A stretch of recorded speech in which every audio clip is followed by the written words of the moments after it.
Comme vous l'avez tous lu dans nos flyers, la conférence de presse, c'est la conférence débat auquel nous vous avons convié tourne autour des élections et surtout de la participation de la diaspora au processus électoral qui a cours dans notre pays. Sans plus tarder et avec votre permission, je vais vous livrer les contenus de ce que nous, le Parézo, pensons par rapport à ces processus électoraux. Mesdames et messieurs, chers compatriotes, au nom de mon parti, le Parézo, parti des réformes dans la société, et à mon nom personnel, nous tenons à vous remercier d'avoir répondu à notre invitation, et cela malgré vos multiples occupations. Mesdames et messieurs, avant de commencer notre conférence débat, et c'est avec votre permission, nous vous prions de nous lever pour observer une minute de silence à la mémoire du père de la démocratie en République démocratique du Congo, M.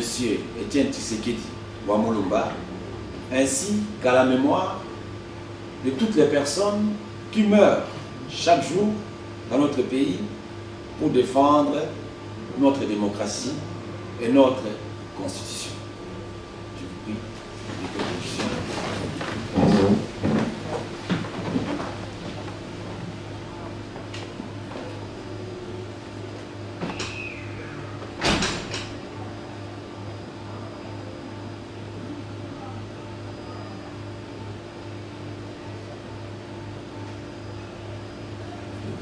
Merci.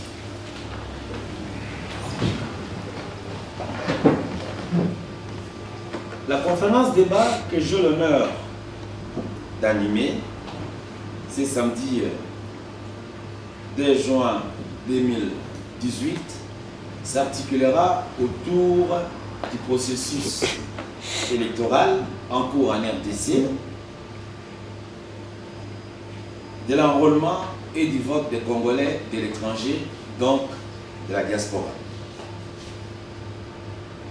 Après multiples reports dus à la mauvaise volonté de M. Kabila et ses alliés, et à la lecture du chronogramme présenté par la CENI, les élections provinciales, législatives, nationales et présidentielles pourraient, je dis bien pourraient, se tenir le 23 décembre 2018. Toutefois, je m'empresse de vous dire que le discours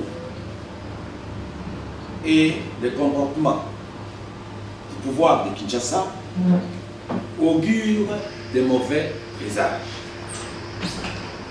Ces discours et ces comportements risquent de conduire soit aux élections non constitutionnelles, chaotiques, émaillées de tricheries, donc je vais dire une répétition des élections de 2011, ou soit conduire simplement à la non-organisation des élections à l'RDC. En effet, la CENI et M. Kabila et ses alliés ont sans cesse piétiné les recommandations de l'accord de la Saint-Sylvestre sur le processus électoral.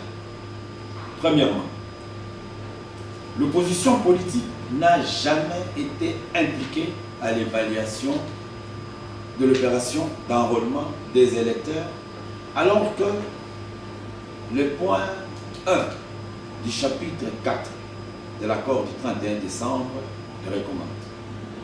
2. Les reports unilatéraux par la CENI des élections, alors que l'accord de la Saint-Sylvestre, dans son chapitre 4.2, avait prévu ces élections pour au plus tard décembre 2017. 3.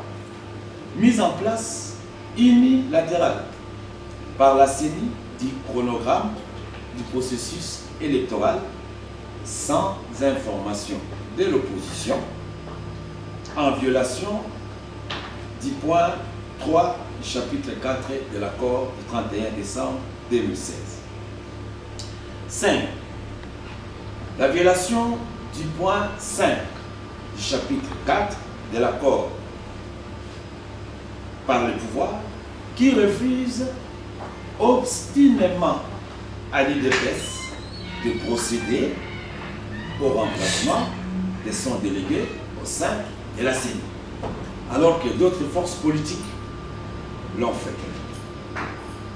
En 5, la violation manifeste du chapitre 5 de l'accord du 31 décembre 2016 sur la décrispation politique en RDC, qui exige, entre autres, la libération des prisonniers politiques, dont M. Eugène Diomi Mbala, M. Franck Diombo, M. Yambo, ainsi que l'arrêt des poursuites judiciaires injustifiées à l'encontre de certains membres de l'opposition. En 6, dédoublement volontaire des partis politiques en violation flagrante de l'accord du 31 décembre. À ce jour, à titre d'exemple, nous comptons 4 IDPS. En 7, violation permanente de l'exercice des droits et libertés politiques en violation flagrante de la Constitution. 8. Ouverture ou fermeture de l'espace politique à l'opposition politique en fonction des humeurs de M. Kabila et de ses alliés. En 9. Intimidation et arrestation arbitraire des militants des partis politiques de l'opposition ainsi que leurs leaders. Enfin, en 10, utilisation de la machine à voter en violation flagrante de la loi électorale. Mesdames et messieurs, tous ces exemples montrent à suffisance qu'il y a une volonté manifeste du pouvoir de Kinshasa de mal organiser les élections, de tricher ou simplement de ne pas organiser les élections. Malgré ces sombres tableaux que je viens de vous dresser sur le déroulement du processus électoral en RDC, notre parti, votre parti, reste convaincu que seule l'organisation des élections transparentes et crédibles en RDC est la voie royale pour pacifier notre pays et que nous devons continuer à nous battre pour protéger notre constitution et notre démocratie conformément aux articles 7, 8 et 64 de la Constitution.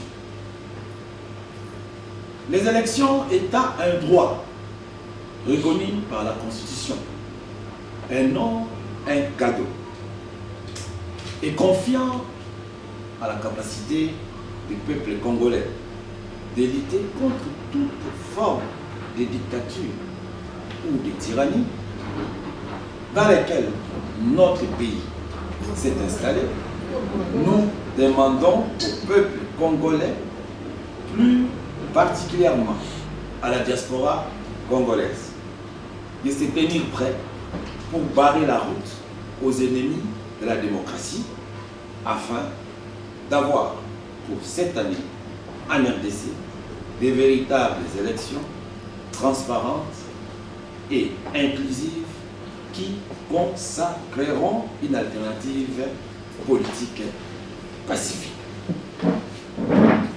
C'est pourquoi il était important pour moi, d'abord en ma qualité du président national du Parti des réformes dans la société, et ensuite en tant que membre du Conseil des sages de l'Assemblement, de partager avec vous, la diaspora, nos appréhensions et de vous donner notre position sur le processus électoral en République démocratique du Congo.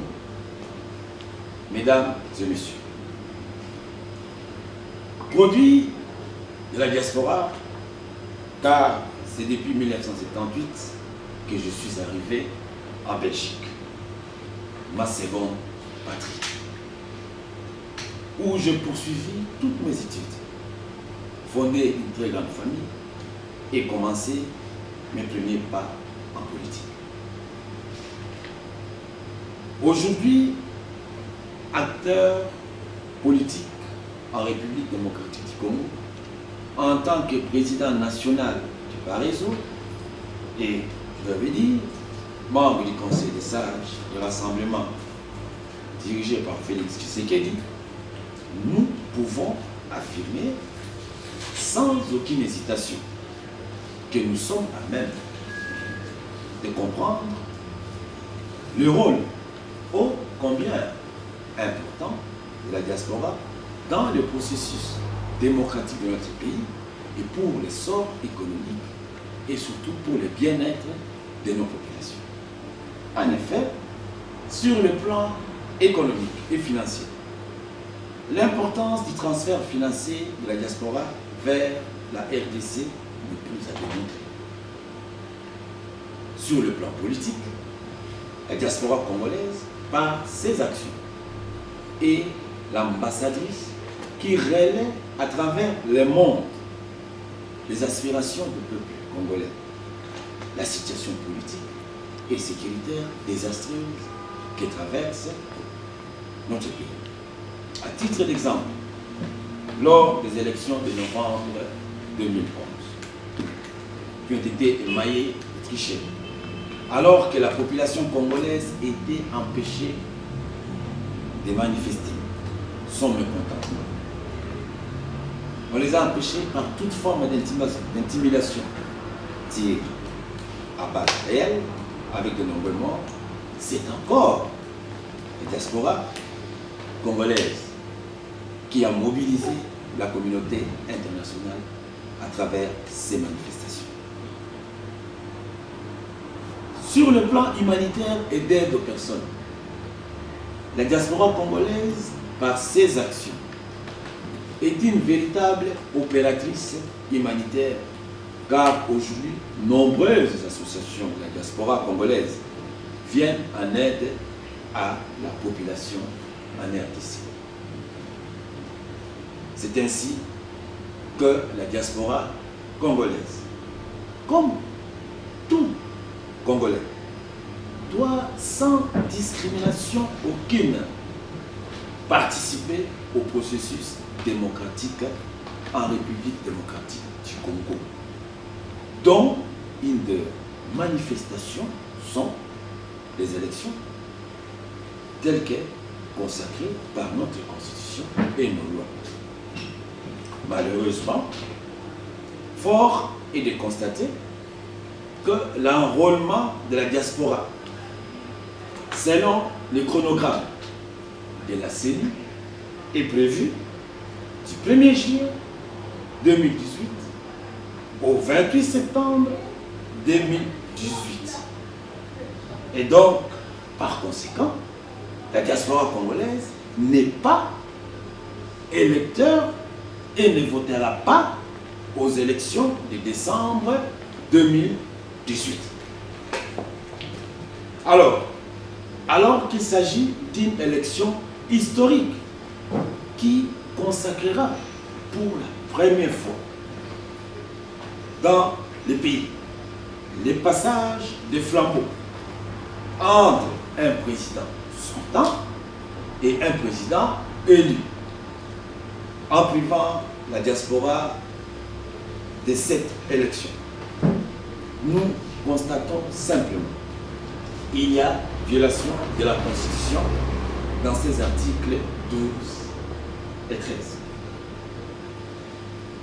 Mesdames et messieurs, si la diaspora congolaise sera privée du droit de vote lors des élections de décembre 2018, elle peut encore peser de tout son poids au sein des prochaines assemblées et prendre activement part aux décisions qui engagent notre pays.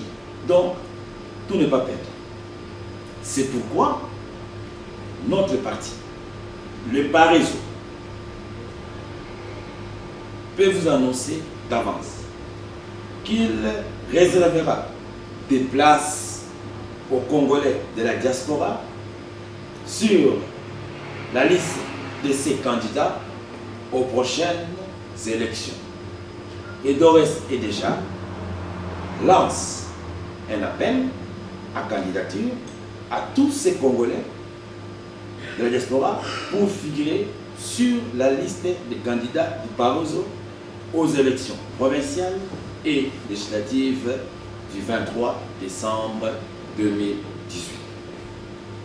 Ceux ou celles qui sont intéressés par cet appel à candidature peuvent envoyer leur candidature par mail à parézo@hotmail.be ou par téléphone. À la fin de la conférence, on va vous passer ces numéros de téléphone. Mesdames et messieurs, c'est l'occasion pour notre parti. Je dis bien, c'est l'occasion pour notre parti d'apporter officiellement, car nous ne l'avons jamais fait, d'apporter officiellement son soutien à la candidature de M.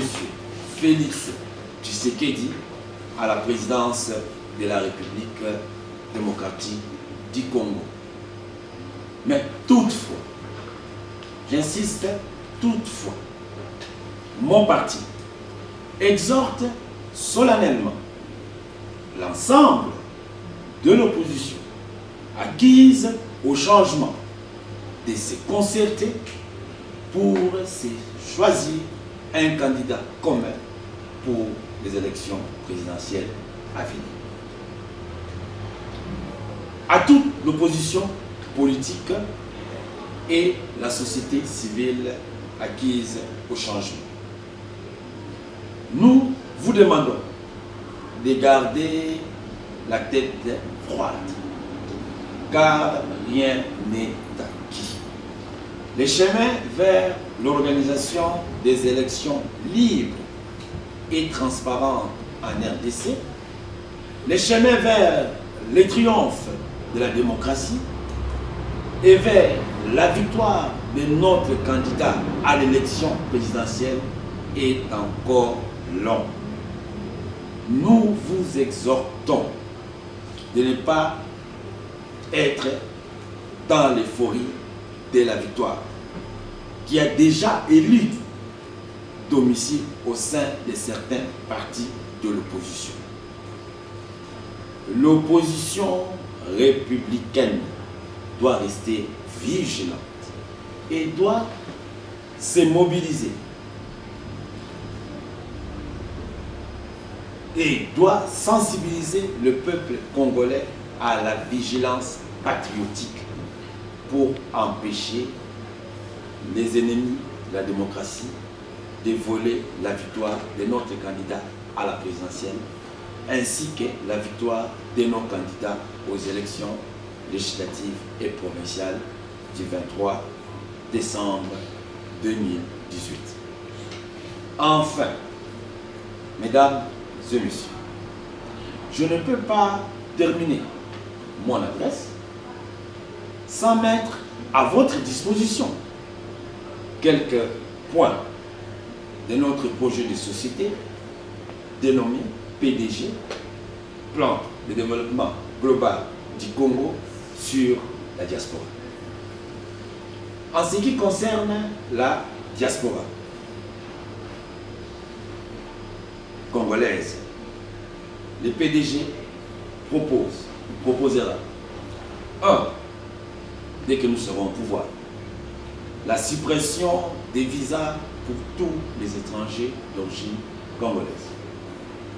En 2, la possibilité à tous les Congolais d'origine d'obtenir la double nationalité une fois que nous aurons procédé au recensement, procédé et achevé le recensement de la population, une fois que nous aurons délivré à chaque citoyen congolais une carte d'identité, et aussi lorsque nous allons créer et achever le registre national de la population. Ce n'est qu'à ce moment-là que nous donnerons la possibilité à tous les Congolais d'origine d'obtenir la double nationalité. Donc c'est vraiment un processus. En 3, nous proposons la création d'un fonds qui sera financé par les fonds de promotion à l'industrie en faveur de la diaspora congolaise. Et ce fonds aura 3 buts. Premier but, soutenir la personne de la diaspora qui veut commencer une activité en République démocratique du Congo. Deuxièmement, soutenir les Congolais qui ont une activité à l'étranger qui améliore l'image de notre pays. Et troisièmement, cofinancer des activités sociales et humanitaires organisées par les associations de la diaspora congolaise à destination de la République démocratique du Congo.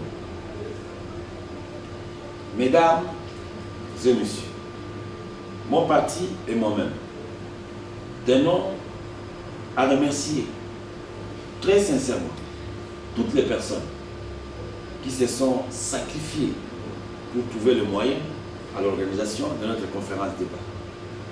Je remercie aussi, mais je vois, je ne sais pas s'il est là, le responsable de la salle, M.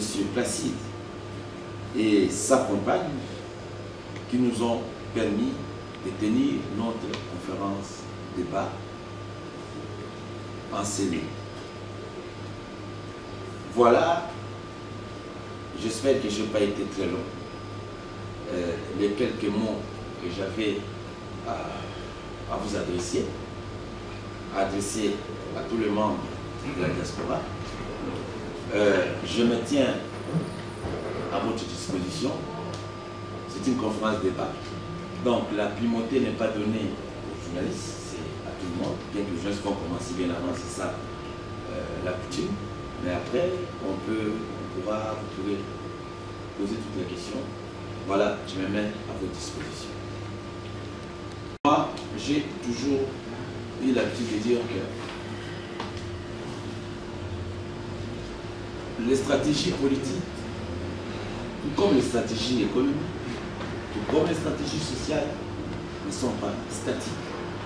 Elles sont dynamiques et doivent s'adapter à tout moment, à chaque circonstance. Ces stratégies doivent s'adapter. Vous savez, on a toujours tendance, et ça je l'écoute très souvent, que eux ils sont là-bas à l'étranger, ils sont derrière leurs ordinateurs, ils bouffent, et nous ici, on a été privés. Moi je dis non. En termes de stratégie, la pression sur la communauté internationale, la diaspora, comme je vous ai dit, elle est l'ambassadrice du Congo et de notre peuple à l'étranger. Parce que vous avez la possibilité d'entrer en contact avec tous ces décideurs, tous ceux qui décident ici, au Conseil de sécurité, à l'Union européenne, partout, vous avez la possibilité de les voir et de faire pression, premièrement. Vous avez la possibilité, parce qu'en tant que Belge, Français, ayant acquis la nationalité, vous leur faites peur parce que vous êtes électeur. Vous pouvez les sanctionner à partir du moment où, dans votre pays d'origine, ça ne va pas. Donc cette stratégie-là, de pression diplomatique, elle a, jusqu'à là, on croit qu'elle n'a pas payé, elle paye quand même. Parce que ces pressions-là permettent à ceux qui sont au pouvoir d'atténuer un peu leurs appels. Bien évidemment, on se dit, mais oui, mais ils ne font rien, ils disent des choses et puis ils ne font rien. C'est vrai qu'il y a des intérêts économiques, il y a d'autres intérêts qui comptent et tout ça. Premièrement, je dirais que continuer la pression diplomatique par des manifestations, en écrivant, en interpellant, elle doit continuer. Bon, maintenant, est-ce que la diaspora doit changer sa stratégie? Moi, je pense que je ne suis pas bien placé pour répondre à cette question.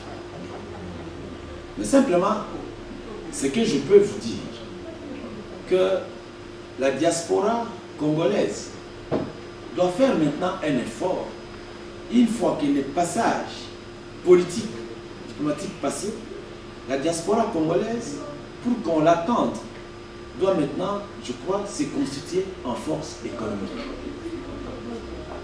Et j'ai nettement l'impression que c'est aussi ça qui manque. Et en même temps aussi, la diaspora congolaise doit être sensible aux problèmes qui touchent leur pays. Cela veut dire quoi? Partout où l'on discute du pays, comme moi je le constate un peu chez d'autres diasporas, partout où on discute du pays, on a nettement l'impression qu'il y a peu de Congolais qui s'intéressent à ça. Le cas, il est là, il est flagrant. Ce n'est pas la première conférence de débat que nous avons. Quand vous allez dans les hémicycles de l'Union européenne, lorsqu'on discute un sujet sur un pays africain, vous allez constater qu'il y a, en tout cas, une importante participation de la diaspora de ces pays-là. Mais malheureusement, c'est que nous constatons, au niveau de notre diaspora, c'est toujours le même groupe qu'on voit dans les manifestations, c'est toujours le même groupe qu'on voit dans les conférences de débat, c'est toujours le même groupe. À la fin, vous savez, moi je me rappelle, je suis arrivé ici en 78, on a beaucoup manifesté. J'ai vu des gens qui nous ont amenés à des manifestations, mais l'âge avançant, ils ne peuvent plus sortir. Et maintenant, vous voyez, le mouvement est en train de s'étioler. En termes de stratégie, je vais te dire sincèrement, je ne sais pas quelle est la meilleure stratégie à proposer à la diaspora. Mais simplement, je dis que la stratégie de pression diplomatique par des manifestations de pression, il faudra continuer. Parce qu'à un moment donné, dans tous ces pays-là, ils se disent, Kabila, il faudrait arrêter. Voilà, je ne sais pas si j'ai répondu à votre question. Je suis Madame Lune Anne-Valérie, je suis camerounaise. D'accord. Et en tant que société civile, nous travaillons avec la société civile du Congo, RDC, Brazza et Cameroun. On organise un forum qui va commencer le 7. Mais malheureusement, on s'est rendu compte que la délégation de la RDC ne peut pas bouger, ne peut pas venir parce qu'elle serait dans l'incapacité d'obtenir des visas. Et on a aussi essayé de voir comment, que ce soit par Brazzaville ou bien Kigali, si la possibilité pouvait être donnée à cette délégation de maires et puis d'une association, et bien c'est non. C'est vraiment notre grande et grosse désolation parce que c'était quand même une délégation très importante, 12 personnes qui ne peuvent pas être là, et on va travailler sur des textes qui ont été faits, je crois, par les maires du Nord Kivu. Mais ma question, ben voilà, moi je vous ai écouté, comment est-ce que votre parti politique pense ou pourra remédier à cette situation? Je sais quand même que c'est une situation entre la Belgique et le Congo, diplomatiquement parlant, mais c'est le peuple qui est pris en otage. Moi, j'ai la conclusion que l'on a tirée, le Congo, c'est une prison à ciel ouvert, où le peuple, les personnes, voilà, monsieur, madame, tout le monde, je le dirais comme ça, entre guillemets, ne peut pas sortir du Congo. Et comment nous on se pose, et comment on va construire l'Afrique? Moi, il y a quelqu'un qui m'a dit le Congo c'est le cœur de l'Afrique. Oui, je suis d'accord, mais si le cœur est malade, comment on va aider le cœur à guérir? Hein? Comment on va construire l'Afrique? Comment est-ce qu'on sera au rendez-vous de 2030 avec les autres nations pour parler, comment je vais dire ça, à égal, si déjà la société civile ne peut pas prendre parti du développement? Et qui dit société civile, en Afrique, on sait que c'est les femmes qui sont à la base. Moi, c'est la question que j'avais. Les politiques, vous savez, s'il n'y a pas de contrepoids, ils font n'importe quoi. Et on le voit même dans les pays occidentaux, que c'est la société civile, les syndicats, les ONG, les associations qui sont toujours là derrière pour rappeler les politiques à l'ordre. Vous savez, le problème des visas, malheureusement ou heureusement d'ailleurs, moi je dis heureusement, c'est un problème de souveraineté nationale. C'est aussi un problème aussi de réciprocité. Et c'est aussi le problème des visas, c'est un problème qui dépend aussi, comme je l'ai dit, toujours de la grandeur du pays, de la puissance du pays. Pas simplement la puissance militaire, ça peut être la puissance économique. Ça peut être aussi la manière dont les dirigeants eux-mêmes sont en train de diriger leur pays. Parce qu'il y a des petits pays, je ne qualifierai pas des petits pays, il y a des pays en Afrique qui ne sont pas aussi puissants économiquement, dont les ressortissants sont respectés. Et quand ils vont chercher des visas, on les leur donne. Mais vous comprenez que le Congo, ou les Congolais aujourd'hui, c'est un pays qui n'est respecté par personne. Alors, à cela s'ajoute, vous savez, récemment, il y avait un problème,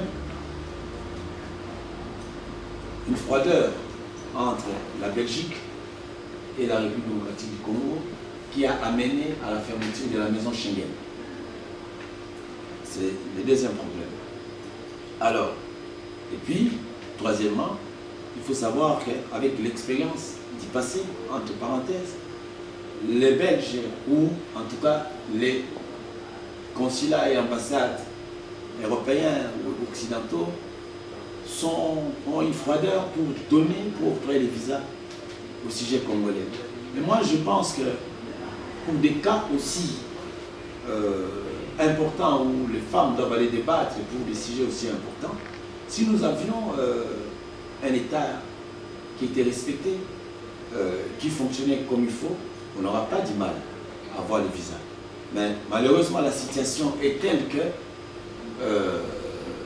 ce sont des cas récurrents, où on voit même des footballeurs, où on voit des ONG qui doivent aller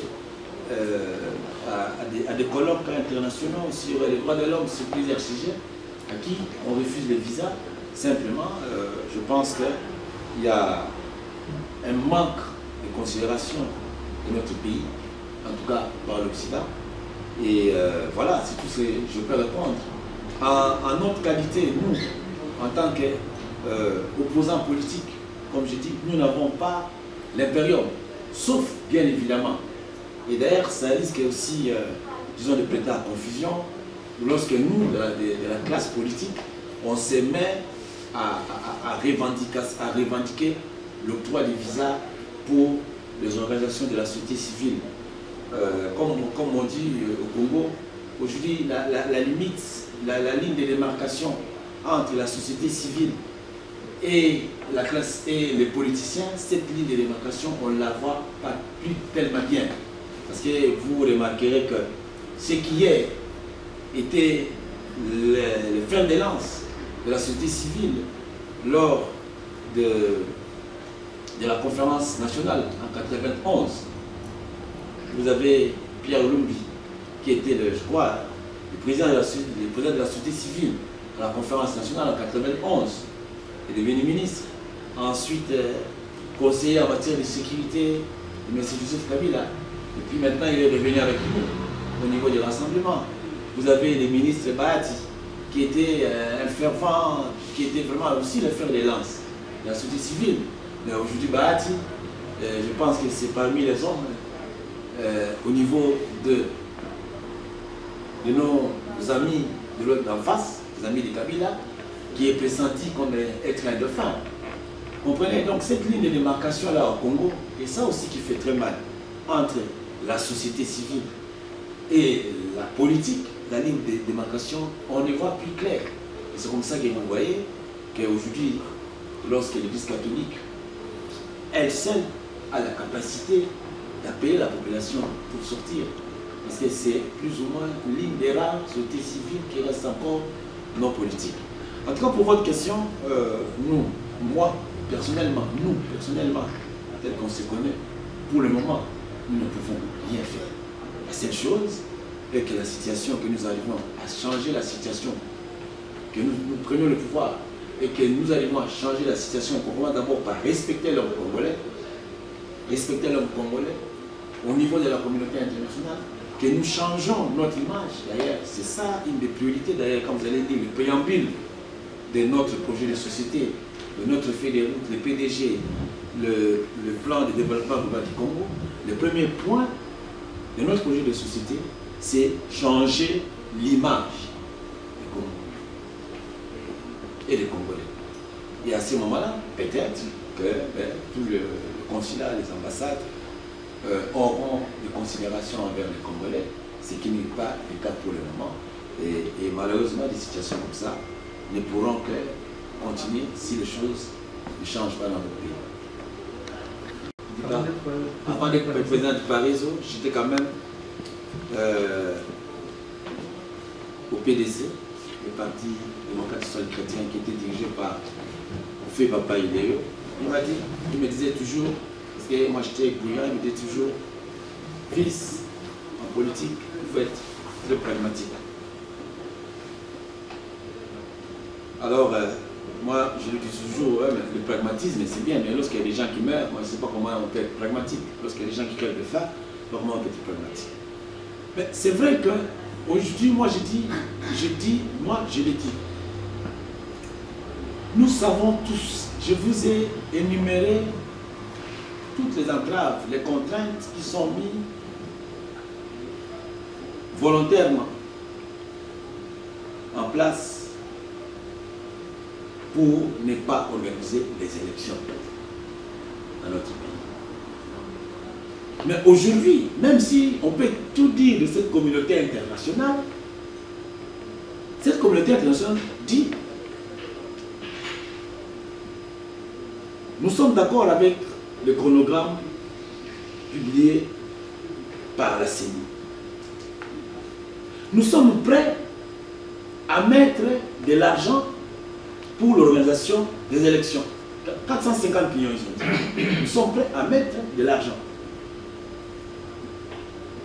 Mais en même temps, nous leur disons, oui, mais quand vous regardez toutes les mesures qui ont été recommandées par les accords du 31 décembre 2016, beaucoup de ces mesures ne sont pas réalisées. La décrispation politique, beaucoup de prisonniers, beaucoup de gens, comme Molani Dioni, sont en prison. Moïse Katumbi, un de leurs, un ancien qui est avec eux, ne peut pas revenir. l'IDPS a été, maintenant aujourd'hui, il y a 4 IDPS.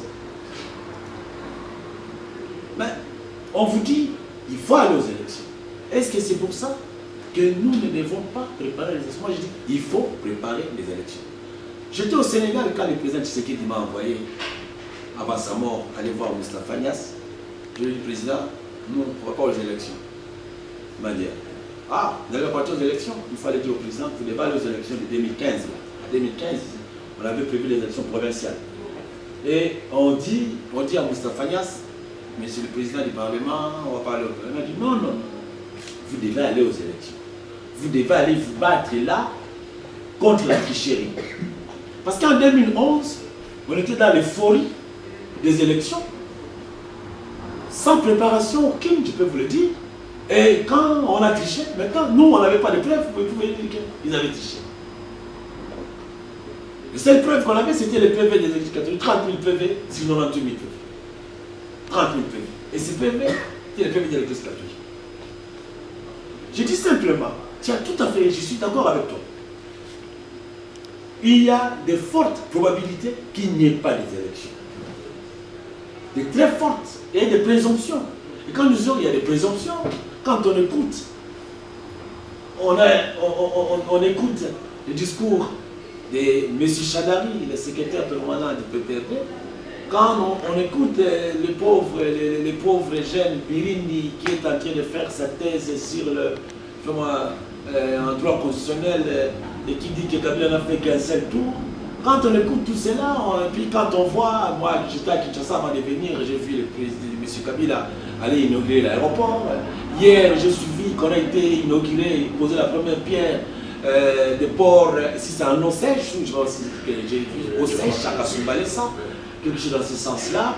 Ben, on nous dit, ben, écoutez, écoutez, s'il y a élection, il se pourrait qu'il soit candidat, ou s'il y a élection, ils vont avoir l'air de faire, certainement ils vont tricher. Alors maintenant, s'il n'y a pas élection, qu'est-ce que nous allons faire? Nous sommes des Tshisekidistes, je suis Tshisekidiste, bien que je sois un démocrate chrétien. Par doctrine, je suis un démocrate chrétien, mais on suit la philosophie de Tshisekedi, la non-violence. Qu'est-ce que nous allons faire? Il faudra que le peuple s'organise. C'est là où moi j'ai dit, il faudra que les politiques, la société civile, on doit organiser, nous devons organiser le peuple pour que cette fois-ci, s'il n'y a pas élection, que le peuple use. Non, je ne parle pas. Que le peuple use son droit à l'article 64 de la Constitution qui dit que tout Congolais a le devoir de faire échec à tout individu ou groupe d'individus qui prend le pouvoir par la force ou qui l'exerce en violation des dispositions de la présente Constitution. Nous, on ne prendra pas les armes. En tout cas, pas nous. Mais nous allons utiliser toutes les voies que nous permet la Constitution pour faire partie de cette pays.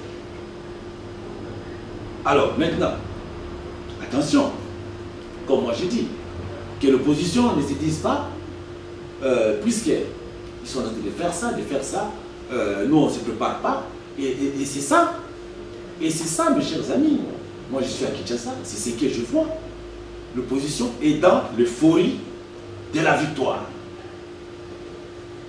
Elle doit se préparer. Elle doit préparer la population. Au cas où la victoire sera votée. Parce que moi, je ne vois pas quel est ce candidat du PPRD ou de la majorité présidente de la République être élu dans ce pays. Là, jusque-là, malgré tout qu'il y a des faux sondages qui sont parce que les gens sont payés, je ne vois pas.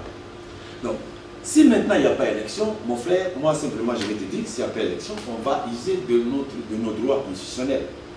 On va appeler le peuple à user de leurs droits constitutionnels. On ne prendra pas les armes. Donc là, nous ne sommes pas pour la prise d'armes, on va user de ces droits-là. C'est la seule chose qu'à ce stade que je peux te dire. J'avais une question, suivant ce que vous avez développé au début. Vous avez dit, vous avez pris une décision pour soutenir Félix aux élections comme candidat. Je prends un exemple de la France, qui a un président ici d'un parti qu'on a tous vu depuis des décennies. À la fin, il a démissionné en étant membre du gouvernement. Et il s'est créé un parti dans le vide. Et il a convaincu des gens, il est président d'un grand pays démocrate de ce monde. Et ma question est celle-là. Parisien en tant que parti, vous n'avez pas un candidat pour la présidence et vous allez directement soutenir Félix. Pas même au deuxième tour, mais au premier tour, vous dites bon, on est là. Ou bien vous faites partie de l'IDPS, carrément, vous soutenez dès le début, ou bien vous allez poser vos candidatures sur les nationaux et consorts, mais pas la présidence, vous préférez avantager un grand parti, appelons ça comme ça. Je pense que d'abord, il faut que notre parti soit modeste et humble. C'est la première chose. La deuxième chose, pour le moment, n'est pas raisonnable. Ni de prétention à la magistrature suprême, ni les moyens pour battre les campagnes pour aller à la magistrature, à la présidentielle. On n'en a pas les moyens. L'intelligence et la capacité, nous l'avons. Nous l'avons. Si les Parisiens avaient des moyens conséquents, on aurait eu un candidat à la présidence de la République. Parce que l'intelligence et la capacité, nous l'avons. Nous mettrons à votre disposition le PDG, le plan de développement global. Et moi, je parie que lorsqu'on sortira ce plan-là, j'aimerais voir 2 ou 3 partis qui auront des propositions aussi concrètes et réalistes par rapport à notre projet de société. Mais les Parisiens, on ne se les cache pas. Nous sommes des rassemblements. Je suis des rassemblements.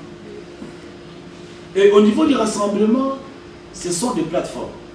Et dans ces plateformes-là, le Parisiens fait partie des alliés de l'IDPS.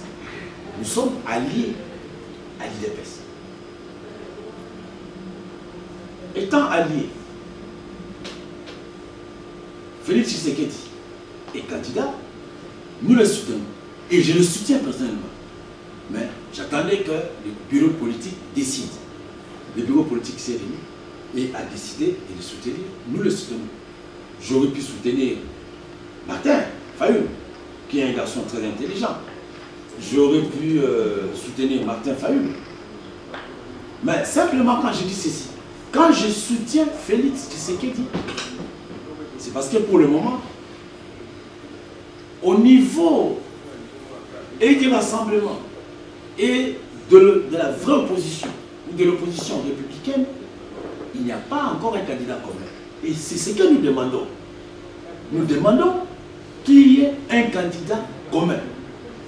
Et les partis politiques qui ne voudraient pas entrer dans ces jeux-là, je ne pense pas que ce sera l'IDPS.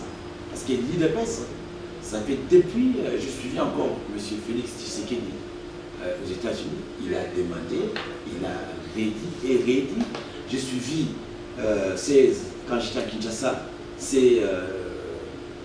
leurs entretiens, leurs rencontres avec Ève ou avec Kamere, c'était toujours pour aller dans ce sens-là. Et nous espérons qu'il y aura un candidat commun à toutes les positions. Maintenant, les gens sont libres de donner leur candidature. C'est tout à fait normal. Mais le dépôt des candidatures, je crois, pour les élections présidentielles, c'est le 3 juillet, je crois que c'est au mois de juillet. Je pense qu'avant le mois de juillet, il faudra quand même que l'opposition ait un sens, soit plus ou moins un peu malin pour se dire qu'ils vont pas aller à un ordre distribué. D'autant plus que les élections ne sont plus à 2 tours. Ce sont des élections à 1 tour. Donc là, maintenant, il faudra que l'opposition, dans son ensemble, puisse absolument avoir un seul et unique candidat. Mais connaissant le Congo, vous savez, le Congo, nous en 2011, on s'est battu pour avoir un seul candidat. Beaucoup avaient accepté, et puis après, au moment de faire la réunion, beaucoup ont commencé à fuir jusqu'à ce que le président Tshisekedi est resté seul.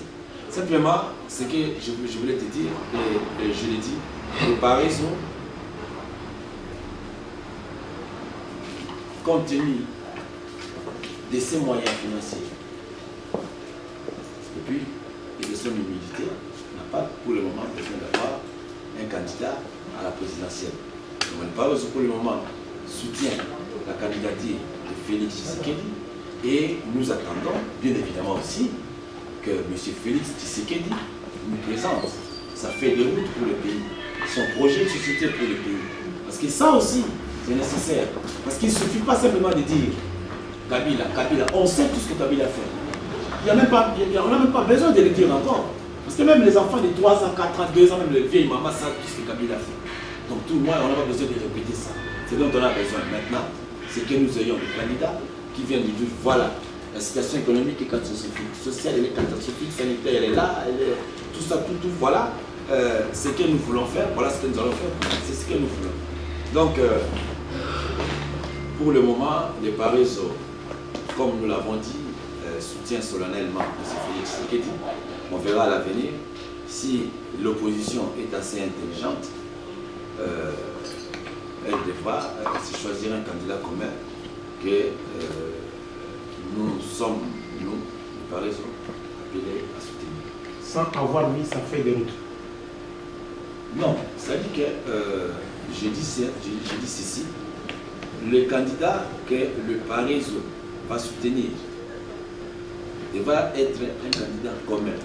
Et je suppose, avant le choix d'un candidat commun, nous allons fixer des critères.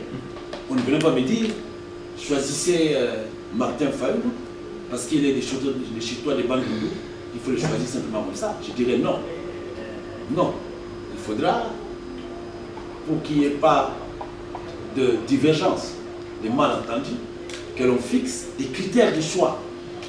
Et à ce moment-là, ben, chaque parti, ou au niveau du rassemblement, on pourra dire, voilà, nous, on va choisir tel, en fonction de tels critères, ainsi de suite.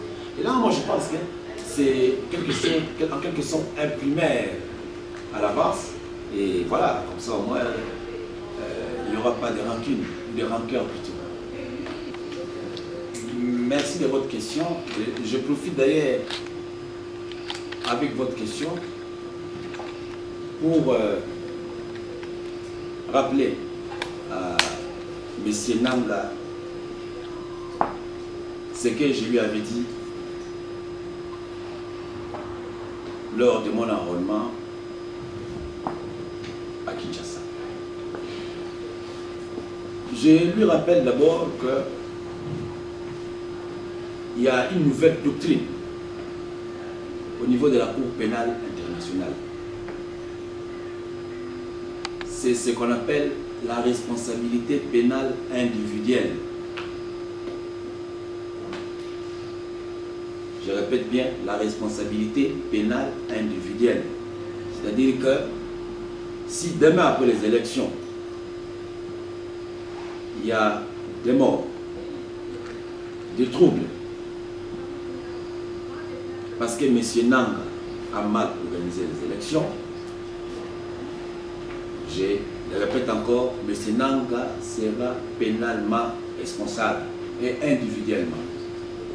Que M. Nanga ne croit pas à l'impunité, parce que le pasteur Moïmoulunda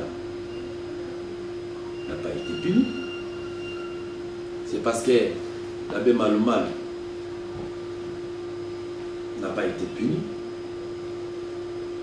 que lui non plus ne sera pas puni. Donc la responsabilité de M. Nanga est engagée. Et je le dis et je le déclare solennellement en Belgique. Si les élections de 2018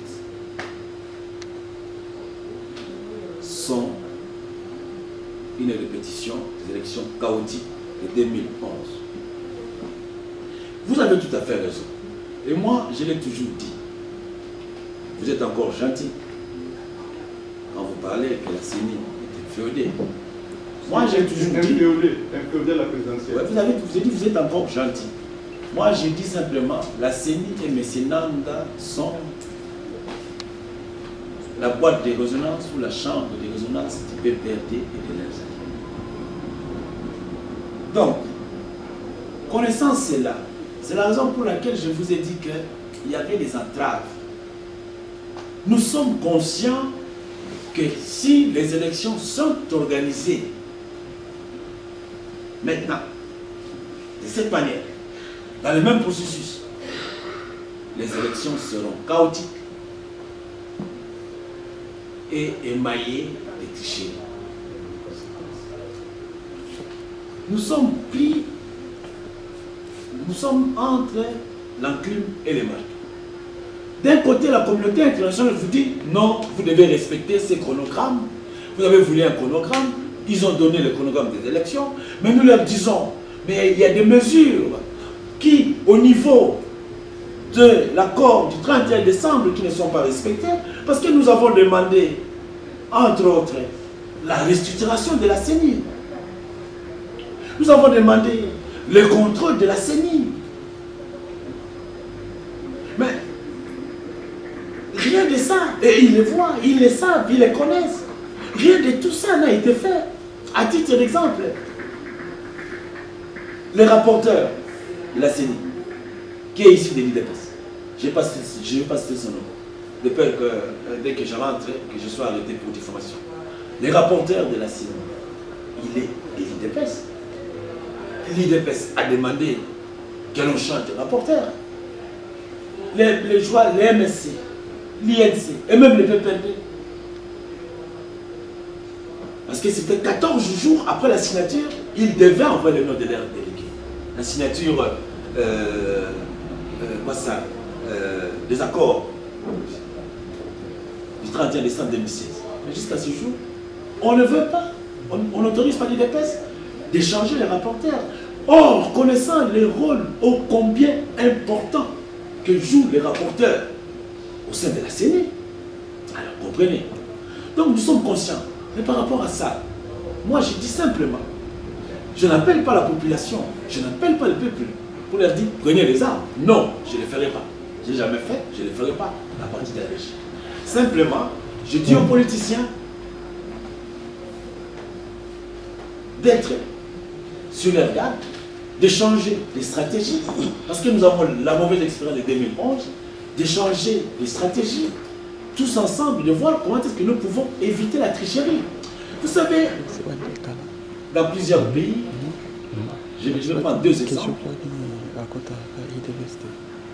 En Côte d'Ivoire, à l'époque du général Gué, il y a des élections. À cette époque-là, j'aimais beaucoup notre cher frère Laurent Gbagbo. Il y a eu des élections. Et puis, Gbagbo avait gagné. Gué dit non, il n'a pas gagné, c'est moi qui ai gagné. On sait comment ça s'est terminé. Ça s'est terminé par la mort du général Gué. Récemment encore, dans un petit pays, c'est vrai qu'on va dire que c'est un petit pays d'Afrique et tout ça. Parce que les petits pays aussi produisent des grandes choses. C'est le cas de la Belgique. Je crois que c'était en Gambie, si je ne me trompe pas. Et les journalistes me corrigent. Voilà. Mais l'opposition gagne les élections, mais le petit dictateur qui était là s'incruste, ne veut pas partir. À la fin, avec une opposition très organisée, je dis bien très organisée et très soudée, le type, je crois, il est en exil au Sénégal ou je vois quelque part en Afrique. C'est la raison pour laquelle je relance cet appel à l'opposition. De commencer d'abord par s'organiser. De commencer à chercher d'abord comment est-ce que nous pouvons éviter la tricherie ou démontrer la tricherie. C'est ce que l'opposition a été incapable, ni d'être l'Église catholique, à démontrer en 2011. Donc je pense que, et aussi comment préparer la population pour éviter cette tricherie. Donc, je suis tout à fait d'accord avec toi que Nanka et la CENI, pour le moment, sont féodés au pouvoir en place.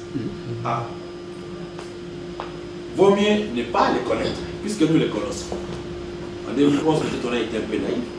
Maintenant, nous les connaissons. Alors, l'opposition doit se préparer en conséquence. Parce qu'elle n'est pas allée aux élections. Vous savez ce qui va se passer? Si vous refusez, si nous refusons d'aller aux élections, et ils iront aux élections, et ils vont vous dire, vous n'avez pas participé aux élections, ça sera comme au Venezuela. Ah, vous n'avez pas voulu participer aux élections, c'est bon, tant pis. Et puis, la communauté internationale, vous savez ce que c'est, après 1 mois, 2 mois, 3 mois, 4 mois, 5 mois, ils vont laisser les choses, et puis ils vont reconnaître ces gouvernements.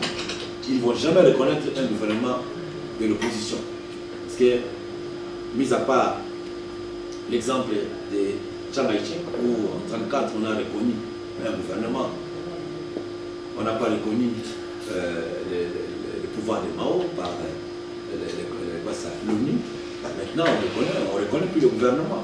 Même si vous gagnez, vous allez faire votre gouvernement à côté, l'État, ça sera une fois, on va vous amadouer un peu, puis après on va... Donc maintenant, j'exhorte simplement l'opposition de se préparer à toutes les éventualités et de préparer la population à toutes les éventualités et surtout de demander de préparer la population à l'application de l'article 64 au cas où la victoire de l'opposition sera volée, mais j'insiste que l'opposition, parce que moi, ce que je vois au niveau de l'opposition, là maintenant, j'ai l'impression qu'il y a des gens qui passent avec du champagne, qu'ils ont déjà gagné. C'est l'impression que l'opposition me donne. Là, tu vois, les gens qui disent que j'ai gagné. Et là, c'est trop dangereux. Parce qu'on risque de déchanter. Les élections, c'est une question stratégique et technique, surtout stratégique. Et nous risquons de déchanter. Voilà. Ce que pense l'opposition, parce que Barroso est dans l'opposition et que le président de Barroso, c'est quand même un ami très proche de l'opposition.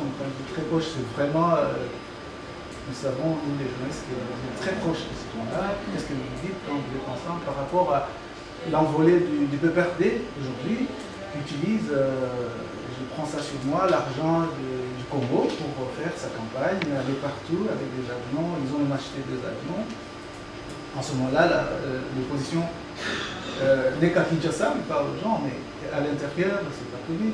Et moi je n'ai pas vu encore un seul responsable de l'opposition dire un mot à ce propos, se demander d'où vient cet argent-là et pourquoi ils le font, on trouve ça normal.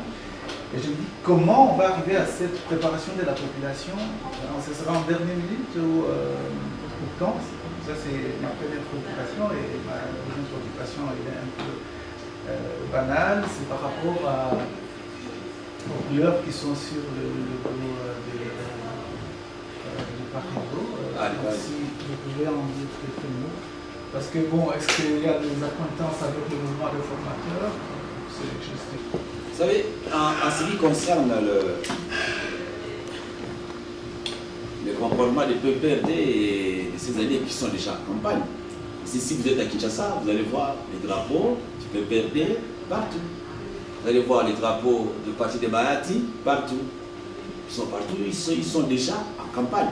Ce qui viole la loi électorale. Parce que dans les chronogrammes que j'ai ici, de la CENI, je crois la campagne officielle, je crois c'est au mois de novembre, si je ne me trompe pas, ou quelque chose comme ça. Et ils sont déjà en campagne. Et ils sont en campagne, ils utilisent l'argent. Et l'argent, et les agents publics. Mais voilà déjà, on a toujours dénoncé cela. Mais, mes chers amis, mon cher ami, que veux-tu? Ils ont l'impérium, ils ont la justice, ils ont l'armée, ils ont la police, ils ont toutes les forces de sécurité. Donc, ils ont le conseiller spécial du président de la République en matière de lutte contre la corruption. Et les blanchiments, les détournements, l'argent public et tout ça. Mais ils le font en toute impunité. La seule chose que nous pouvons faire, c'est constater et dénoncer. Et nous le dénonçons. On le dénonce tous les jours. Et c'est la raison pour laquelle, moi je dis simplement, la lutte contre le détournement des deniers publics, la lutte contre l'enrichissement illicite, la lutte contre le blanchiment d'argent sale, parce que ces gens, un jour, ils seront poursuivis. Je dis, ils seront poursuivis. À l'époque, on a eu le BEMA, ben, le triste mémoire qui s'est arrêté. Certainement, il y aura quelqu'un d'autre qui viendra avec une autre institution pour que les gens rendent compte de l'utilisation abusive des deniers publics. Parce que jusqu'à ce jour, il y a des fonctionnaires de l'État qui ne sont pas payés. Les enfants qui ne savent pas aller à l'école. Les routes sont dans un très mauvais état. On va utiliser cet argent-là pour des causes qui sont déjà perdues d'avance. C'est la raison pour laquelle je disais que dans notre programme d'action, le détournement des deniers publics va être combattu de manière la plus terrible. C'est comme ça que d'ailleurs nous proposons la création d'une direction générale des contrôles des patrimoines. Une fois que nous serons au pouvoir, il faudra créer cette direction générale des contrôles du patrimoine. Avant, si vous êtes nommé ministre, avant que vous commenciez vos fonctions, vous venez déclarer vos patrimoines. Là, vous déclarez. J'ai une maison. Si j'ai une maison, j'ai des voitures, j'ai ceci, j'ai cela, on contrôle et on suit l'évolution de votre patrimoine jusqu'à votre sortie. Et ça sera pareil même pour les agents de l'État. Même pour les agents de l'État. On vous nomme agent de l'État quelque part, vous devez aller déclarer votre patrimoine. Même si vous êtes un petit huissier là et tout ça. Si vous avez le statut de fonctionnaire de l'État, vous allez déclarer votre patrimoine. Parce que c'est passionné. Le PPRD, c'est permis du tout. NAM, ne dit rien. La Cour constitutionnelle ne dit rien. Mais il suffit qu'un membre de l'opposition fasse les 1 million de ce qu'ils font, il risque les ennuis. C'est comme ça que nous disons que ce genre de choses doivent cesser. Et pour le moment, l'opposition n'a aucun moyen. Moi, quand je parle avec les gens, je préfère être sincère. Pour le moment, l'opposition n'a pas de moyens pour arrêter cet état de choses. Et c'est très malheureux. En ce qui concerne notre drapeau, vous allez voir que les drapeaux, il y a la couleur orange, qui est la couleur de l'espoir. Or, il s'est fait que le CDH a cette même couleur. Et je vous ai dit que j'étais, dans mon essence même, j'étais un démocrate chrétien. Je suis un démocrate chrétien. Je crois aux valeurs du pape Léon XIII dans son encyclique le Rerum Novorum, qui a parlé de la doctrine sociale de l'Église. Et j'ai beaucoup lu ça, et c'est ce qui m'a poussé à être réellement un démocrate chrétien. Je ne le dis pas parce que je suis catholique, non, c'est par rapport à cette doctrine-là, qui est d'ailleurs à la base même de la naissance de beaucoup de partis centristes, de beaucoup de partis chrétiens. À l'époque, on avait les partis catholiques, ainsi de suite, et voilà. Donc, la couleur orange, nous l'avons mis exprès parce que cette couleur-là représente l'espoir. Et puis de l'autre côté, c'est la couleur blanche. C'est que nous disons, nous sommes un parti vierge. Et en même temps, nous disons, nous voulons lutter contre la corruption. Nous voulons lutter contre le blanchiment d'argent sale. Nous sommes un parti blanc, vierge, et nous voulons aussi avoir des candidats vierges. Donc, c'est ça la signification. Et vous voyez les marches. Parce que nous sommes un parti de réforme dans la société. Mais nous ne voulons pas de bouleversement. Le Congo a besoin de réformes. Il faut par exemple réformer l'administration du Congo qui est complètement délabrée. Il faut réformer l'INSS, la sécurité sociale chez nous et tout ça. Mais on ne peut pas venir comme ça, brusquement, commencer à tout changer. Ça ne se fait pas comme ça. Il faut vous concerter, il faut aller étape par étape, comme on dit, step by step. C'est la signification de ces marches-là. Alors vous voyez qu'il y a de cercles avec les couleurs du pays. Ces cercles signifient l'unité. Nous voulons l'unité du pays. Et ces cercles représentent l'unité du pays. Alors, il y a la couleur verte. Ce n'est pas la couleur d'Yandel. Non, ce n'est pas ça. La couleur verte, c'est parce que nous disons, nous avons, nous, au Congo, le deuxième poumon d'Afrique. C'est une richesse pour nous. On peut monnayer. D'ailleurs, on monnaie déjà, parce que vous devez savoir que les pays, la communauté internationale, paye le Congo, disons, dans le cadre des carbone là, il y a des compensations qui sont données au Congo. On paye parce que les forêts congolaises qu'on a absorbent le CO2. Alors, nous voulons, nous luttons, disons, nous sommes pour la protection de l'environnement, nous sommes pour l'écologie politique, nous sommes pour l'écologie environnementale. Donc, c'est ça la signification du drapeau. Donc, non, nous sommes pas, on n'a pas des acquaintances avec le CDH, et depuis d'ailleurs que le parti existe, à part quelques coups de fil, avec, à part bien rencontre avec mon ami Canus, qui est chef CDH à Molenbeek. Je n'ai jamais vu ni Benoît des acquaintances avec Nicole. Non, du tout. Et le rouge là.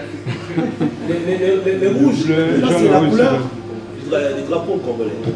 Ouais, ouais. C'est pas les centres versés à l'indépendance. Tout, c'est tout. En fait, c'est notre drapeau. C'est ça qui explique aussi les drapeaux congolais. Voilà. S'il vous plaît, M. Rigo. Admettons que aujourd'hui, admettons qu'il y ait des élections, comme vous le prenez, qu'il y a des élections. Vous prenez les pouvoirs, vous avez l'impérium. C'est quoi votre priorité en fait? Vous allez commencer par quoi? Pour que le peuple, le même peuple ne se retourne pas contre vous, qui disent vous êtes là maintenant et puis ça commence à durer quoi. Tout à fait. Vous savez, au risque de te surprendre, je dirais que tout est prioritaire, mais il faut commencer par quelque part. Il faut commencer par quelque part. Moi, je dis toujours que demain, et comme je dis souvent à nos amis de l'opposition, demain vous prenez le pouvoir, vous devez commencer à opérer le pays. Il ne faut pas qu'on vous apporte les livres de la médecine pour dire comment on opère la médecine. Non, vous opérez directement. Alors, nos priorités sont contenues dans les PDG, le plan de développement global.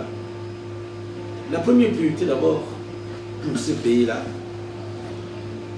comme je l'ai dit, il faut arriver à donner du travail aux gens. Il faut que les gens travaillent, il faut que les gens mangent, il faut arranger le social. Mais comme je dis toujours, on ne peut pas faire du social sans faire de l'économie. C'est la raison pour laquelle, je ne dis même pas nos priorités, l'une des priorités sera la réforme de nos politiques économiques. Qui bien évidemment, si nous voulons régresser la situation économique du pays, nous devons non pas seulement avoir des réformes au niveau économique, il y aura d'autres types de réformes qu'il faudra engager pour pouvoir attirer les investisseurs et donner des garanties à toute personne qui aimerait venir investir au Congo. Donc la première priorité que nous devons faire, ça sera éradiquer ces déserts industriels qui existent au Congo. Le Congo aujourd'hui est devenu un désert industriel. Quand vous allez à l'Imété industriel aujourd'hui, c'est devenu l'Imété résidentiel. Il n'y a pratiquement plus aucune industrie digne de ce nom. La première des priorités pour nous en matière économique serait d'éradiquer ce qu'on appelle les déserts industriels. D'emblée, dès que nous entrons au pouvoir, qu'est-ce que nous allons faire? Nous allons convoquer ce que nous appelons une commission. Je dis bien, une commission qu'on appellera en fait une commission, je ne vois plus le nom de cette commission. Cette commission aura d'abord pour première tâche de faire ce que nous appelons les cadastres économiques et industriels. Voilà, la commission économique industrielle. Cette commission aura quoi comme première priorité? C'est de nous tracer les cadastres économique, industriel de l'ensemble de notre pays. C'est-à-dire que ce cadastre-là doit nous dire, à Kinshasa, dans la commune de Ngalema, il y a 10 entreprises, dont une entreprise qui fabrique ceci. Là-bas, dans les Bandounes, il y avait Pelzet, mais il n'y a plus rien. Dès que nous aurons ces cadastres, à ce moment-là, il faudra débloquer un fonds. Et en même temps, débloquer un fonds, pourquoi? Un, pour permettre aux investisseurs étrangers qui veulent venir investir au Congo de pouvoir sécuriser les investissements. Parce que le problème au Congo, c'est qu'aujourd'hui, nous avons un des plus beaux codes des investissements au monde qui dit de très belles choses. Mais le grand problème, les investisseurs ne viennent pas dans votre pays parce que vous avez le plus beau code d'investissement. Ils viennent dans votre pays pour gagner. Ils viennent dans votre pays parce qu'ils savent qu'ils sont sûrs que leurs investissements seront protégés. Alors qu'aujourd'hui, dans notre pays au Congo, il n'y a aucune banque qui est à même d'assurer vos risques industriels. Ce qui fait que, pour une fois qu'on aura ces cadastres-là, et une fois que nous aurons mis en place des zones économiques prioritaires où les investisseurs peuvent venir investir en ayant des avantages, qu'est-ce que nous allons faire? Nous allons mettre à la disposition des investisseurs ce que nous appelons une assurance industrielle. Cela veut dire quoi? L'État congolais devra disponibiliser plus d'1 milliard de dollars que nous demanderons au Fonds monétaire international, à la Banque mondiale. 1 milliard de dollars qui resteront là, à la Banque mondiale, pour leur dire, monsieur, vous voulez investir dans quoi? Si vous investissez dans ce que, dans les domaines pour lesquels qui sont retenus par cette commission-là industrielle et économique, si vous êtes dans ces secteurs-là, monsieur, écoutez, vous investissez pour combien? Pour 500 millions. Écoutez, nous vous donnons, nous vous assurons, vous, contre les risques de guerre, contre les manifestations, contre les risques politiques. Voilà la première chose que nous allons faire. S'il vous plaît, je vous coupe pas la parole, mais ça va prendre combien de temps tout ça pour que le peuple respire? Alors, ça va prendre combien? J'ai dit que nous avons un plan conjoint. C'est un programme. Il y a des programmes qui seront conjoncturels. Ça veut dire qu'il faudra, par exemple, dès que nous accédons au pouvoir, se mettre au travail pour d'abord essayer de giguler l'inflation. Un mois, 2 mois. Non, non. Pour giguler l'inflation, ça, il faut aller très vite pour que les gens n'aient pas le pouvoir d'achat. Donc c'est là, il faudra aller très vite pour au moins préserver le pouvoir d'achat, pour au moins giguler, pour au moins lutter contre l'inflation. Nous aurons besoin de l'appui extérieur. Parce qu'on ne peut pas lutter contre l'inflation sans avoir un matériel financier. Donc nous aurons besoin pour ça de l'appui financier extérieur. Donc ça c'est le plan d'urgence, je dirais que c'est le one shot que nous devons faire. Mais en même temps aussi, dès que nous arrivons au pouvoir, il faudra que les gens sentent qu'il y a des choses qui changent. Et comment qu'est-ce que nous allons faire? Il faudra que sur le plan social, je dis, par exemple, sur le plan de l'autosuffisance alimentaire, très rapidement, et ça je ne peux pas vous dire qu'il faudra attendre un programme pour qu'on atteigne l'autosuffisance alimentaire, très rapidement, il faudra que nous puissions prendre langue avec les partenaires internationaux, tels que l'Union européenne, les États-Unis, qui sont des grands producteurs de denrées alimentaires, pour qu'ensemble avec eux, nous puissions discuter avec eux afin d'obtenir des prix préférentiels s'ils veulent aider la démocratie, afin que nous puissions diminuer le prix des denrées alimentaires. Je dis ça, je dis bien, ça c'est à court terme. La confusion, moi je suis un politique. Tout à l'heure, avant que vous ne veniez, je rendais hommage aux nombreuses associations de la diaspora, comme la tienne, que je suis trop souvent sur Facebook, qui aident nos populations. J'ai fait cela. Pour ceux qui se souviennent de l'opération, je pense que je suis le précurseur. Le précurseur des opérations humanitaires au sein de la diaspora. Le précurseur. Ceux qui se souviennent de l'opération Incaï pour les aïeux en Hollande, où on l'a divisé, où avec l'ambassade de Belgique en 1994 et l'UNICEF, nous avons organisé pour la première fois, la première opération du distribution des cahiers au Congo. Et j'avais dit que je ne les referais plus. Pour quelle raison? Simplement, j'avais dit je voulais sensibiliser les gens sur la situation catastrophique de notre enseignement, parce que cela aura des conséquences plus tard. Et maintenant, plus tard, nous voyons que les conséquences au niveau de nos diplômes. Et je suis content qu'il y a des gens qui ont repris ces opérations humanitaires. Parce que moi, je suis un politique. Tout à l'heure, madame m'a posé la question sur la société civile. J'ai dit, moi, j'aime bien faire cette démarcation-là. Je ne veux pas profiter derrière, comme on le fait, les pauvres gens. Je leur donne ça pour que les mecs viennent voter pour moi. Moi, je lutte contre ça.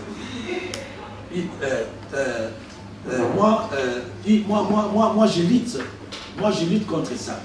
Mais en même temps, j'encourage les gens qui font ça. C'est la raison pour laquelle, dans notre programme du gouvernement, nous avons demandé qu'on puisse débloquer un fonds spécial pour les membres de l'Espoa qui vont faire un travail formidable. Quand on Bazalem d'abord, parce que je suis allé là-bas, non pas seulement en 2011, je vais là, parce que mes tantes sont là. Ma famille est à Bazalem, à Livoulou, à Kabembo, qui sont partout. Je vais en tant que, d'abord, pour aller voir ma famille, je vais aussi, parce que j'ai des comités qui fonctionnent là. Nous connaissons cette situation, la situation dramatique que vit la population au Congo. Et d'ailleurs, c'est la raison pour laquelle, une des raisons pour laquelle qui fait que je me suis installé au Congo pour que je vive avec ces gens, pour que je connaisse leurs aspirations. Nous connaissons ce qui se passe et nous les dénonçons.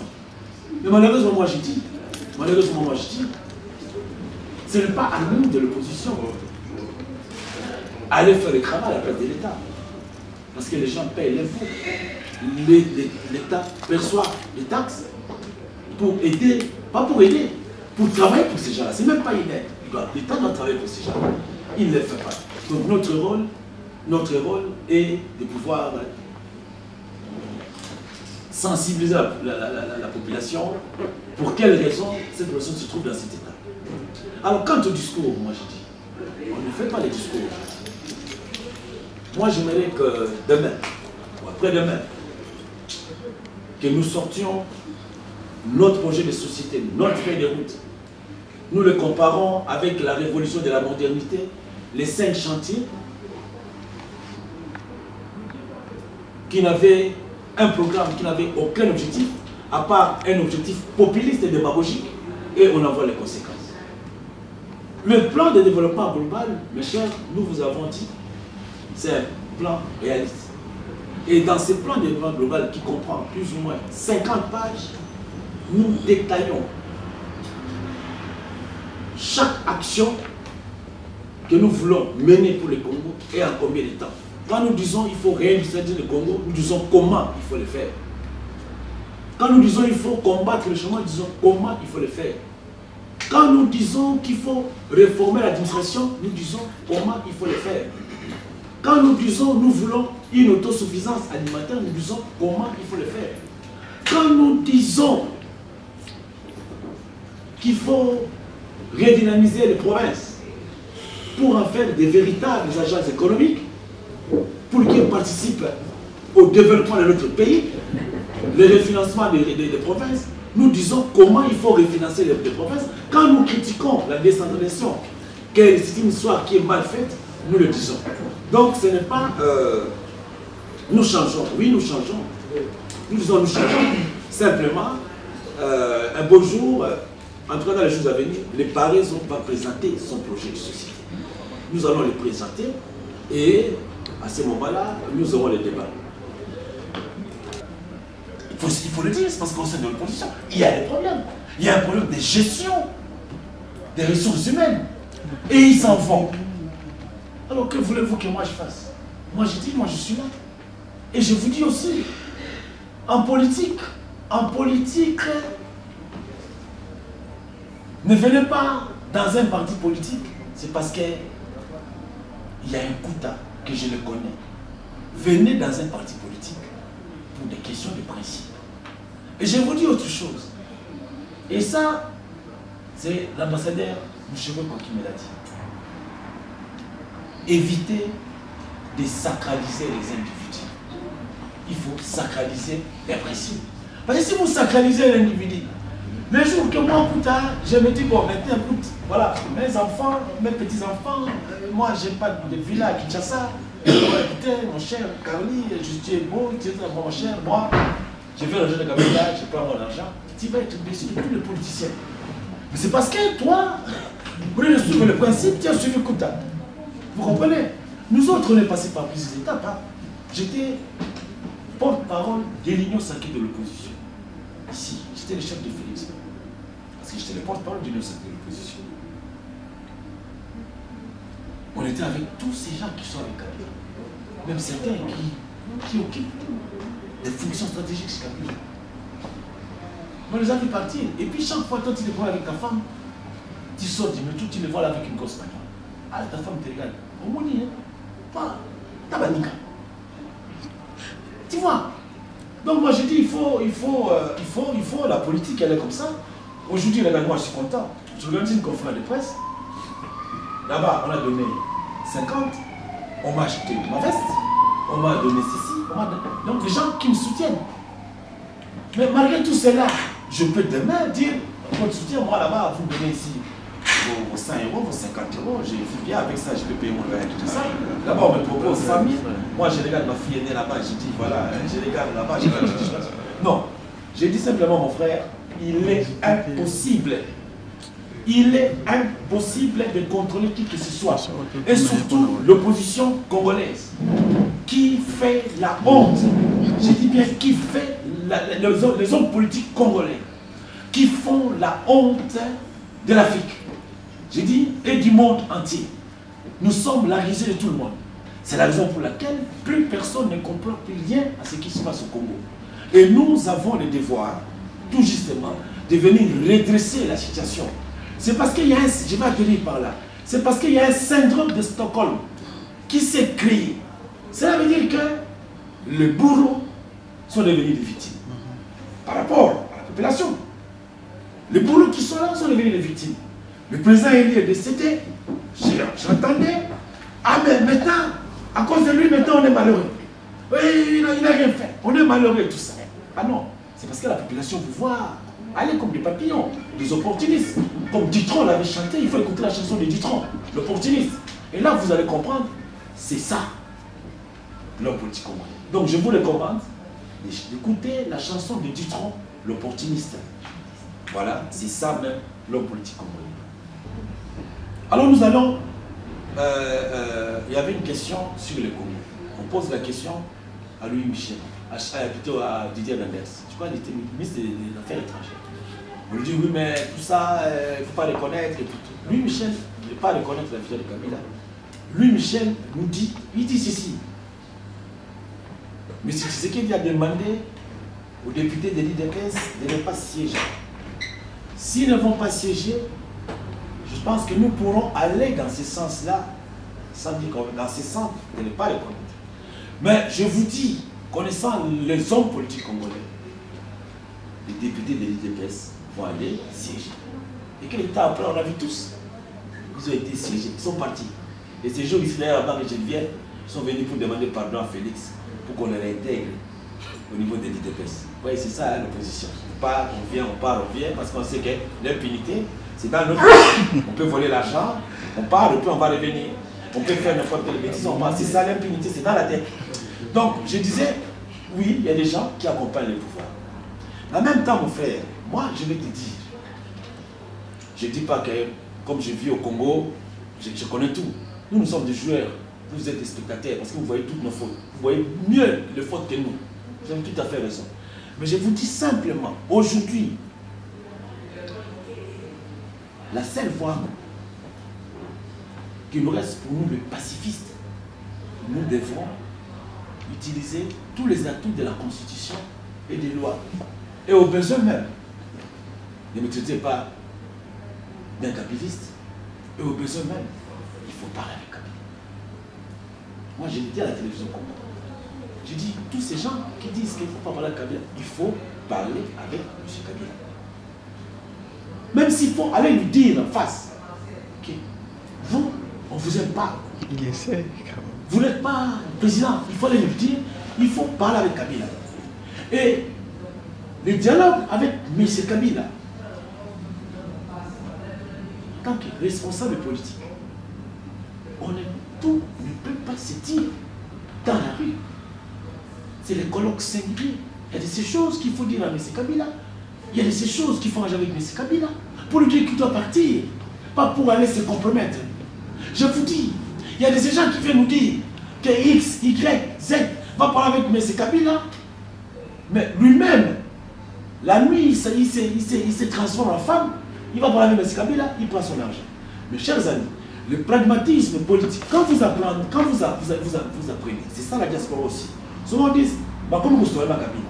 Mais dit, même le jour de la passation du pouvoir, est-ce qu'on ne parlait pas avec ce type?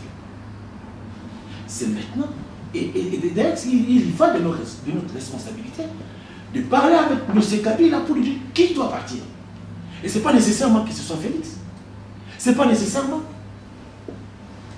Moi, je suis d'avis que ceux qui nous disent la lutte armée, on ne fait pas des honnêtes sans casser les yeux. On ne fait pas ceci, on ne fait pas cela. La lutte armée a montré ses limites. Comme je l'ai dit toujours, et je vais terminer avec ceci. Je l'ai dit, en 1997, nous avons vu l'AFDEL venir. Avec ses Sekanogo, avec des groupes paramilitaires qui sont venus de plusieurs pays. En 1998, il y a eu encore, comme d'habitude au Congo, il y a beaucoup de guerres de libération. Il y a eu encore une deuxième guerre de libération, où on a vu la MLC, Jean-Pierre Bemba, MLC, général, je pense, oui, le général, avec une armée, en quelques mois, le RCD, avec une armée, on a vu encore mon ami, avec une armée, et puis après, avec une armée, tout le monde est devenu militaire. Alors moi je me suis posé la question, mais c'est type, on était avec lui, on buvait avec lui, il n'a jamais fait de l'entraînement militaire, il n'a jamais été ceci. Où est-ce qu'il a été pensé? Où est-ce qu'il a été prendre ces militaires-là? Alors je suis arrivé à la conclusion que toutes les rébellions, à part peut-être celle de Moulay, et peut-être un peu à l'époque, hein, toutes les rébellions qui sont venues de là, je les ai comparées à des appartements meublés. Vous venez dans un appartement qui est meublé, vous payez votre argent, vous entrez avec votre valise, le jour que vous sortez avec votre valise, vous laissez vos affaires dans l'appartement. Ces rébellions-là, on leur a donné les armes, on leur a tout donné. Allez, vous partez. Le jour qu'ils ont dit que maintenant, vous n'êtes plus nécessaire, nous restons avec celui-là, vous arrêtez votre guerre. Vous nous rendez les armes et vous partez, basta. Et la preuve aujourd'hui, voilà.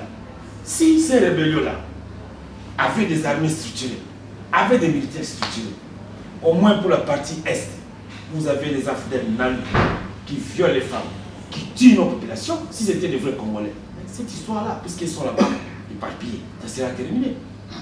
Mes chers amis, vous savez, moi je dis, Mao a mis plusieurs années pour faire la longue marche. Ils ont commencé à 4, et puis, de village en village, il a constitué une véritable rébellion, une véritable armée, et ils sont partis. Ceux qui nous disent, la lutte armée, j'en connais un, je ne vais pas citer son nom, parce que dès que je cite son nom, ça m'énerve. Nous étions à une conférence débat, avant qu'on parte, avant que nous ne partions au dialogue de la SEMCO. Il était à côté de moi. Et il s'est levé pour dire que maintenant nous sommes pour la lutte armée. Moi je lui ai répondu, je ne suis pas de l'IDPS, mais l'IDPS c'est contre la lutte armée. Aujourd'hui se trouve celui-ci. Donc, non, moi je dis simplement, mes chers amis, je comprends votre empressement, je comprends votre appréhension. Je sais que les gens sont déçus. Moi, Koutani Gobert et les autres, je ne vais pas parler au nom des autres, je parle au nom du Parisot, nous ne prendrons jamais les armes pour chasser Kabila. Parce que l'espérance des armes, voilà ce que ça nous a produit. Ça nous a produit des monstres, et ces monstres-là jusqu'à présent, personne ne peut les contrôler. C'est la raison pour laquelle je dis que la lutte armée, elle est bonne, on sait quand une guerre commence, mais on ne sait pas quand une guerre finit. Sur ce, en tout cas, je tiens oui. C'était News One. Audio Jungle.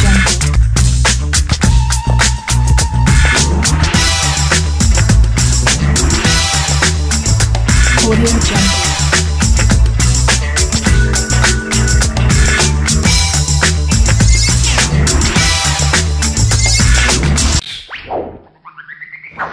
C'était News One.